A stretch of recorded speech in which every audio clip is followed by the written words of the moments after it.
Hey friends, I have some news.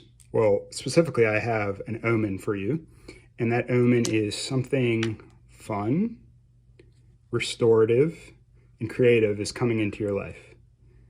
And it might be the upcoming ecstatic dance, and just in case, I want to tell you what it's all about from my perspective, or specifically someone else's perspective. And let's get into it.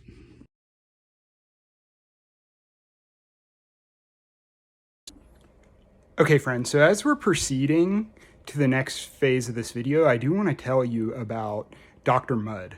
So Dr. Mudd, Thomas Mudd, Thomas Mudd, is an interdimensional time being that I connected with in my meditation. So I was connecting to the muses and trying to get inspiration for an upcoming ecstatic dance, and I started encountering this being who claims to be Dr. Thomas Mudd, a clinical psychologist from the year 2066. Who has unlocked the ability to reach backwards into time and connect with willing people like me. And we share, both of us, Dr. Mudd and I, share an interest in expressive arts and ecstatic dance. And he wants to share his ideas with me. And I can't really validate them, except they resonate personally and they seem compelling. So I want to share them with you. So this is what Dr. Thomas Mudd thinks about the theory and practice of ecstatic dance.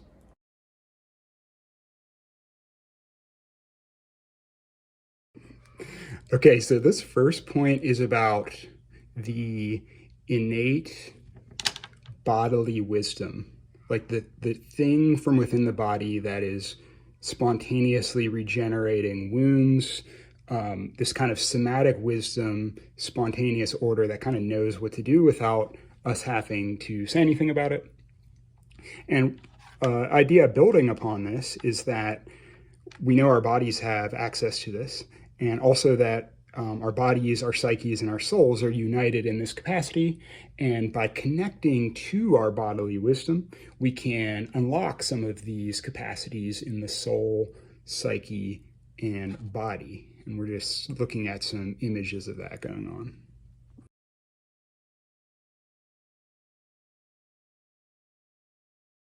on.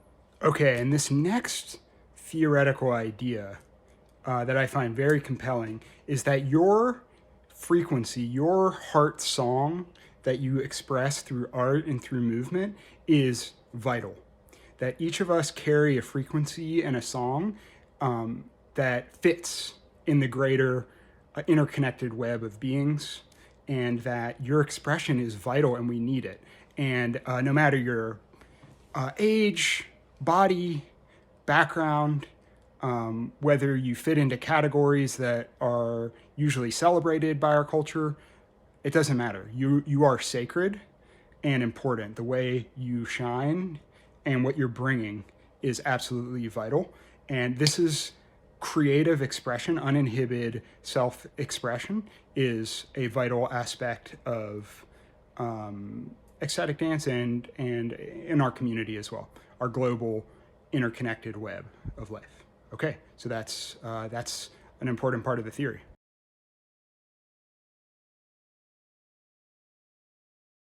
Okay, so the first obstacle I'd like to explore from Dr. Mudd's perspective is this body armoring idea. And the idea is that when we experience difficult things through life, that there's some amount of muscular tension, and that muscular tension blocks or inhibits the innate bodily wisdom that can help us release stress, release and experience and process emotions. And as a way to a self-protective mechanism, we protect against it because emotions can be hard to process, and we might not have the space and the safety to explore them. And you can check out some of these diagrams.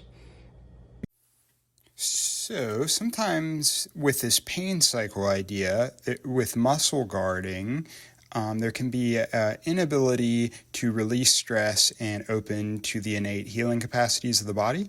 And let's look at this wonderful creature, the impala. Unfortunately, there was a very hungry kitty that was looking for a meal, and this impala bravely escaped and released its stress. And this is an example of me trying to emulate that impala to release some of my stress and learn from the wisdom of the creatures around us.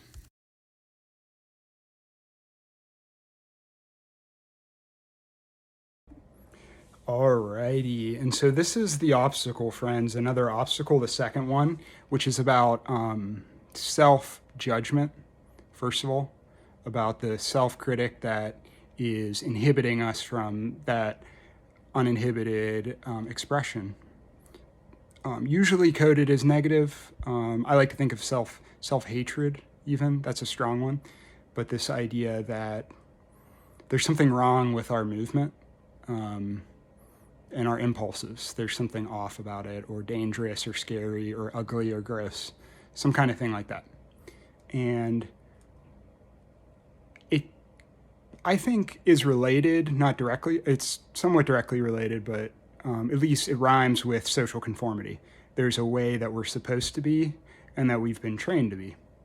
And then sometimes our expression busts out of those conventions, and there's a repercussion for that often. Many of us face in family systems and schooling systems, there's a social conformity. And sometimes those voices are internalized and feed back into the self-hatred. That's why I was saying they're connected, according to Dr. Mudd. And we've had rich dialogues about this because I really work with this in my practice a lot. But this can be an obstacle to both those regenerative processes that we talked about, and then also the transmitting the frequency that you're bringing into the world. Some of these obstacles, this obstacle of self-hatred, not liking it, and also social conformity, can be blocks when it comes to transmitting the frequency that you're bringing to our community. Okay.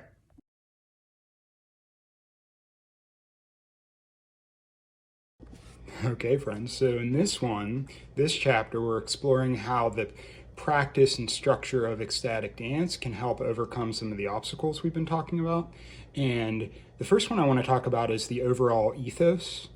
And you can read all about the ethos somewhere, but some of the ones I want to talk about in particular are this motto of come as you are, move as you wish. So you're in charge.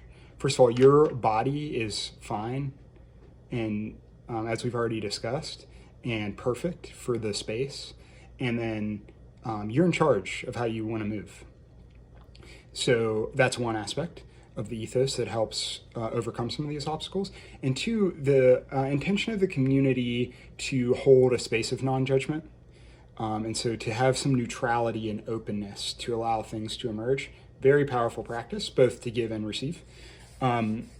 The other thing I want to look at is just this idea of a community, a group of people who are share values and are on the same page. And there's like a field of loving kindness and admiration for people who show up and attempt to do this.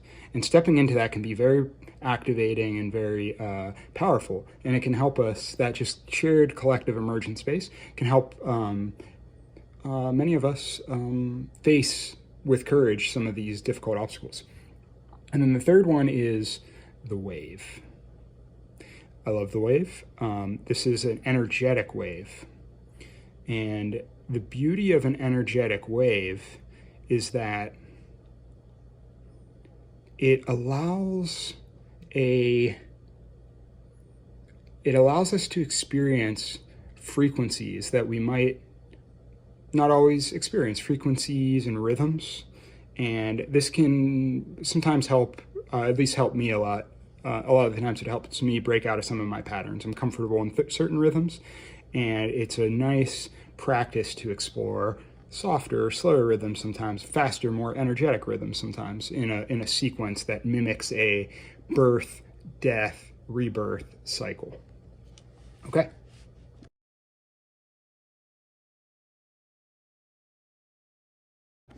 All right, so we've reached this portion of the video, the end, the death of this video, which means it's time for me to tell you to come to the dance and hang out with me and move with me.